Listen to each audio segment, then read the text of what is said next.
Om Swastiastu. Halo semuanya, selamat datang di Gcast, Giperius Podcast. Be Free, Be True, Be You. bersama saya Natasha Oceania, dan di samping saya dengan rekan saya bernama. Halo, saya Dayu Rizka. Nah, jadi di podcast kali ini kita akan sedikit berbincang tentang kurikulum baru nih. Tasya pasti pernah dengar juga kan? Kayaknya dari tahun ini nih ada perubahan kurikulum gitu, dari kurikulum K13 ke kurikulum Merdeka. Iya, sekiranya begitulah ya. Baik, di podcast kami hari ini kami kedatangan tamu yang spesial nih, yang mungkin namanya udah nggak asing lagi di telinga-telinga warga Blasman. Baik, kita sambut saja bintang tamu kita hari ini. Jadi ini dia nih bintang tamu kita hari ini. Nah, kabarnya nih? Baik dong. Boleh ya? Boleh, silakan. Ini buat kamu. Oke. Ya, jadi Krisna gimana nih kabarnya belakangan ini? Ya belakangan ini ya. Luar biasa sih. Kenapa? Karena kesannya aku sih kadang udah selesai ulangan. Ya. udah nggak stres lagi. Apalagi terlibat mate, fisika, kimia. Ya. Ya udah lewat ya. Udah lewat sih. Ya tinggal dari video aja. Oke. Oke, sebelumnya ini kita kan udah tahu nih, kita bertiga udah saling tahu nama kita siapa. Tapi Siapa tahu yang belum tahu penonton kan. banyak yang belum tahu nih. Boleh dong, Oh. tahu perkenalannya. Ya. Halo teman-teman, jadi perkenalkan nama saya Kadek Kesnadana. Saya itu merupakan salah satu warga Blasman, yaitu merupakan siswa di SMA Negeri 1 Blabatu, atau disebut dengan Blasman tercinta ya katanya, JTB gitu ya. Setelah itu di kelas 10J ya, bareng sama teman saya. Gitu. Ya, oke. Belakangan ini kan katanya Krisna sempat mengikuti kegiatan jadi dalang nih, sampai ya guru-guru sempat bertanya-tanya lah siapa ya itu yang jadi dalang gitu. Jadi gimana sih kesan jadi dalang itu? Kenapa sih bisa jadi dalang waktu itu? Itu sih kesan pertama kali jadi dalang itu sebenarnya. Karena waktu itu pada event ulang tahun sekolah atau yang disebut dengan Blasera, itu saya ada event menjadikan drama tari kolosal ya, waktu itu saya jadi dalang ya, seperti yang kita tahu. Oke. Itu cukup membekas sih bagi saya ya, kalau orang-orang pun, teman-teman saya pun juga bilang itu cukup membekas sih sebenarnya. Bisa jadi sejarah sih. Oke. Iya. Nah, pasti Krisna itu udah nggak asing lagi ya dengan yang namanya kurikulum Merdeka yang lagi kita hadapi hari ini, yang kita hadapi 1 tahun belakangan inilah ya. Iya. Jadi kita mau sedikit tanya-tanya nih, apa sih sebenarnya arti dari pelajar Pancasila menurut kamu itu, Krisna? Terus Krisna juga bisa bagiin sedikit nih pengalaman Krisna selama 1 tahun belakangan ini jadi pelajar Pancasila tuh gimana sih? Oke, kalau menurut saya kalau ditanyain pendapat ya pasti orang-orang itu punya beberapa pendapat terkait pelajar Pancasila. Atau disebut apa tadi? Pelajar Pancasila PPP gitu ya, P3 kali ya? P5. Oh P5 ya? Ya itu P5 itu biasa disebut dengan profil pelajar Pancasila. Saya sudah menjalaninya dalam kurun waktu sepanjang kelas 10 ya, atau kisaran 1 tahun lamanya. Itu kan Dayu begitu juga Tasya pasti juga mengalami. Gimana tentang kurikulum Merdeka ini, tentang gimana dampak kurikulum Merdeka ini dan rasanya dari kurikulum Merdeka ini.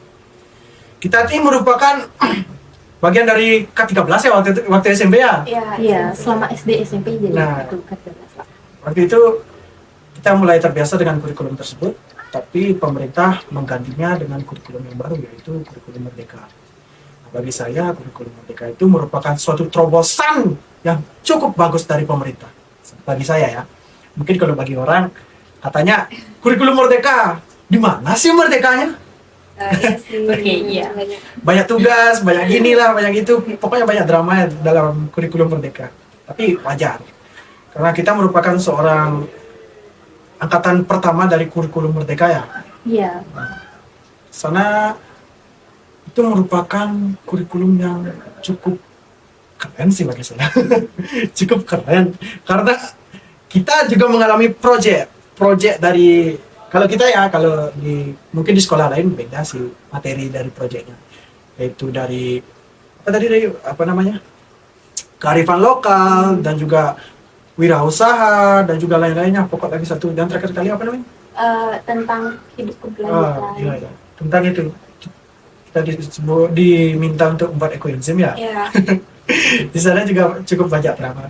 Nah, tadi dijelaskan juga tentang kurikulum merdeka. Merdekanya di mana sih? Katanya merdeka gitu kan, kayak gitu. Benar-benar.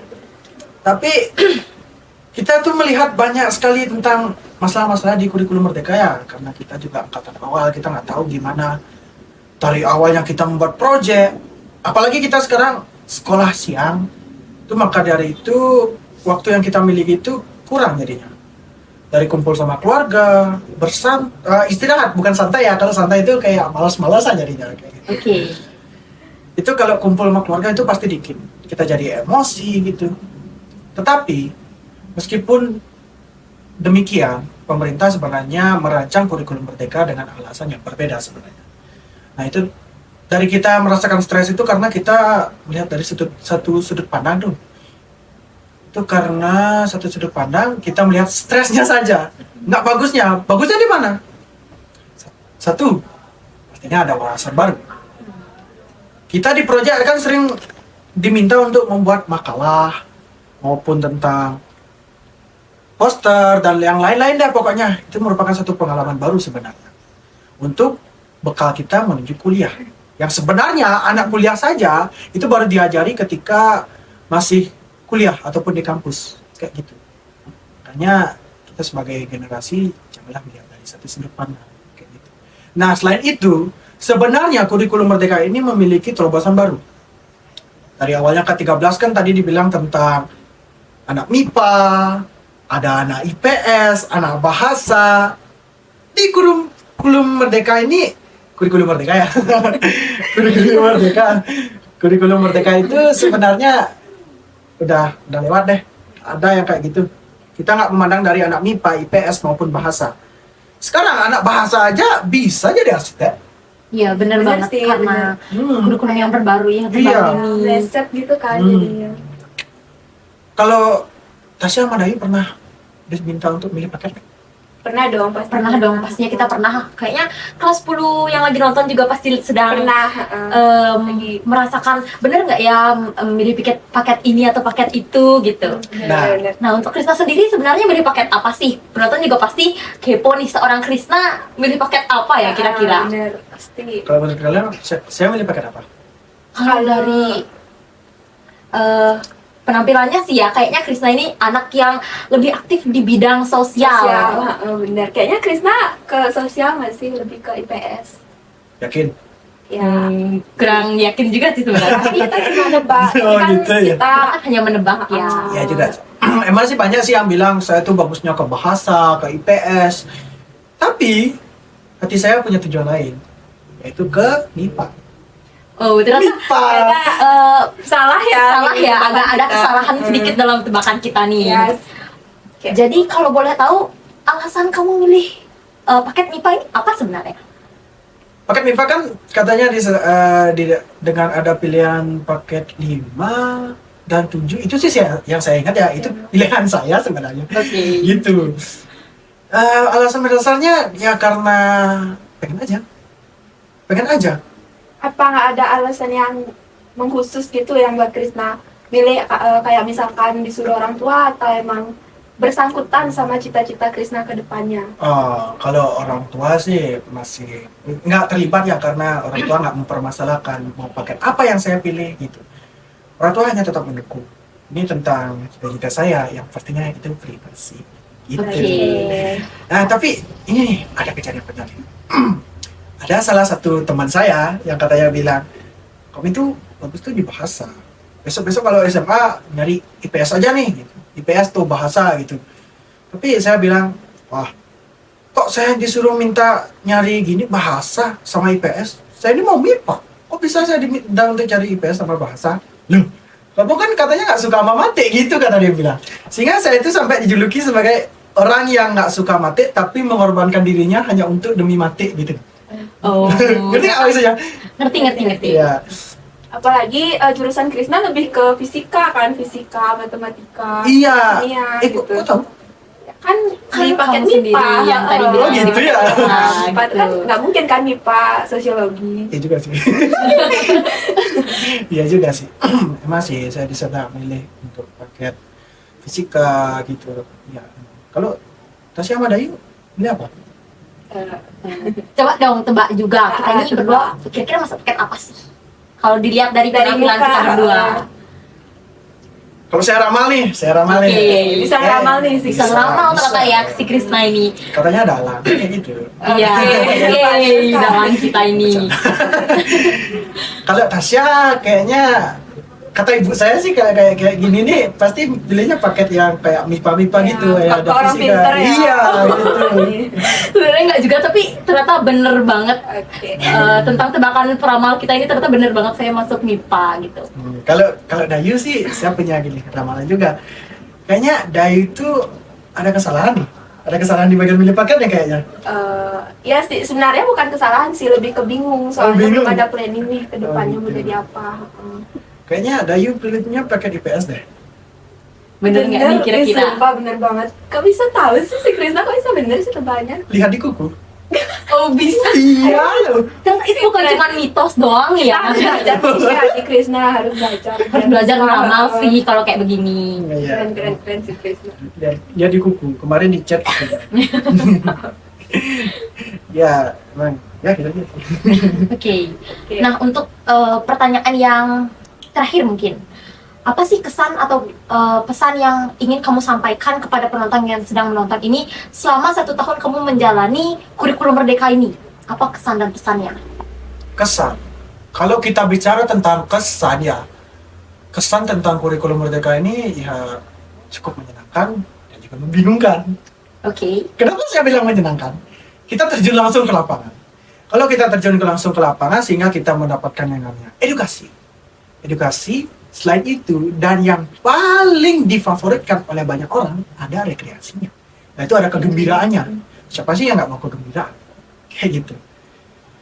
Itu dia, ada edukasi dan juga rekreasinya. Edukasinya kita dapat belajar tentang keadaan-keadaan di luar sana. Kita bisa bersenang-senang, baik itu sama teman maupun sama orang-orang yang ada di kisaran kita. Kayak gitu. Nah, selain itu tentang gini ya, tentang yang namanya dampak negatif dan juga kebingungannya. Kebingungan di sini apa? Kita kan sebagai seorang angkatan baru dari kurikulum Merdeka nih, yang katanya merdeka tapi gimana merdekanya? Saya ulangi lagi kayaknya. Gimana merdekanya? Iya, Tugas juga tugas numpuk numpuk, kan, iya. ya. Bener. Itu dia bahkan sampai ada orang stres, uang. Sampai nangis-nangis. Iya, sekarang aja nggak dikembaliin uang. Oke. Lanjut ya. Oke, apalagi nih kebingungan yang mungkin Dari sangat kampus. membingungkan dari kurikulum ya sekarang ini. Ya konsepnya kayak gitu. Iya sih. Emang konsepnya. Saya pertamanya saya memandang dari satu sudut pandang aja. Itu tadi ada stresnya, ada yang namanya nggak dapat kumpul sama keluarga gitu. Iya. Itu kan pasti agak sakit sih karena kita jauh dari keluarga karena tugas. Yang padahal itu emang sih kewajiban. Ya tapi tugasnya ya wajar-wajar aja lah. Gitu. Oke. Nah, selain itu, selain kita tidak dapat kumpul dengan keluarga, kita juga menghabiskan banyak sekali energi. Kita istirahat nggak dapat, bangun-bangun tidur aja udah kepikiran, oh sekarang udah dapat ini, Iya, dapat tugas ini, juga gitu. kan. Kita sekarang sekolah siang, karena maklum lah, kelas 10 sekarang. Iya. Selain itu, ya itu aja sih sebenarnya sih, tentang kebingungannya. Tapi setelah saya lihat dari sudut pandang yang berbeda, ternyata konsep dari kurikulum Merdeka tersebut. Jadi ternyata cukup menguntungkan, cukup merugikan juga, ya cukup menyenangkan. Gitu. Oke. Artinya di kurikulum Merdeka itu ada min plusnya, begitu juga K13. Tapi pemerintah merasa bahwa kurikulum Merdeka cukup bagus untuk anak-anak dan juga peserta didik. Karena kurikulum Merdeka juga lebih ke gimana ya? Lebih bekerja sama dengan yang namanya teknologi yang tengah marak di dunia maya. Gitu. Coba deh kalian tanyain sama orang-orang di luar sana. Ada nggak yang nggak punya HP kecuali kakek nenek? Tapi ada sih kakek nenek yang beberapa punya HP sih. Ada gaul ya, gaul ya. Itu dia. Itu sebenarnya terobosan pemerintah untuk memanfaatkan teknologi dalam belajar kayak gitu. Sehingga ada kebebasannya dalam belajar kayak gitu sebenarnya. Itu dia dari segi pandang saya. Oke. Tapi kalau pesan sih ya memang sih menyenangkan, membingungkan, dan juga agak mengstreskan gitu juga. Sebenarnya ya Sebenarnya kita juga setuju kan, gitu. setuju banget kita. Terus pesan apa nih yang bisa kamu kasih ke penonton yang kira-kira guru atau mungkin siswa seangkatan kita yang sedang menonton ini gitu?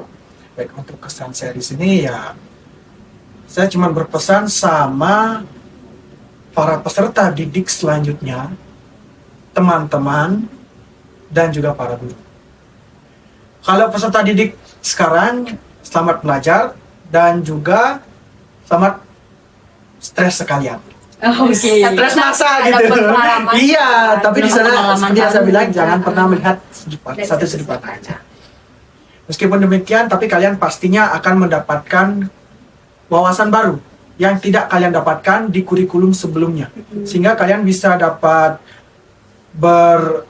kayak gimana ya, lakukan tugas di kuliah tuh bisa ya, tinggal lakuin aja, nggak perlu bertanya lagi gitu. Dan juga para guru itu ya terima kasih karena sudah ikut beradaptasi dengan kami. Dan juga lagi satu, tugasnya dikitin ya. Oke. Tugasnya dikitin ya. Kita setuju juga Ibu Bapak Guru Ya, gitu. tolong. Mohon untuk Iya. kerjasamanya. Iya. Tapi kami juga setuju dengan apa yang Krisna bilang tadi, dengan adanya dampak positif dari kurikulum baru di sekolah kita ini. Kita berterima kasih juga buat para guru karena udah mau beradaptasi sama kita, terus udah mau ngajarin kita dengan sabar, walaupun kita di SMP pun kita belum dapat pengalaman di kurikulum baru ini kan Iya. tentunya. Betul. Nah, selain tadi sama guru, ada juga teman-teman. Nah, terima kasih kepada teman-teman karena telah menemani hari-hari saya maupun hari-hari teman-teman lainnya dalam satu kelas yang sama. Meski kita akan berpisah karena kurikulum merdeka ini, tapi tetap hati kami tetap akan mengingat kalian. Oke, Gitu. cukup sedih ya. Sedih katakan harus bisa kelas, tapi nggak menutup kemungkinan juga kalau nanti kita di kelas 11 akan satu kelas lagi. Iya, gitu. Ya, Oke, Krisna makasih nih buat udah nyempetin waktu buat Iya. hadir di Datang di Gcast kami ini. Oke, jadi sekian untuk penampilan dari bintang tamu spesial kita hari ini. Terima kasih banyak banget untuk pendapatnya. Dan akhir kata kami tutup dengan Pramo Santi. Om Santi Santi Santi Om. Gcast, Gcorius Podcast. Be free, Be true, be you. bye bye.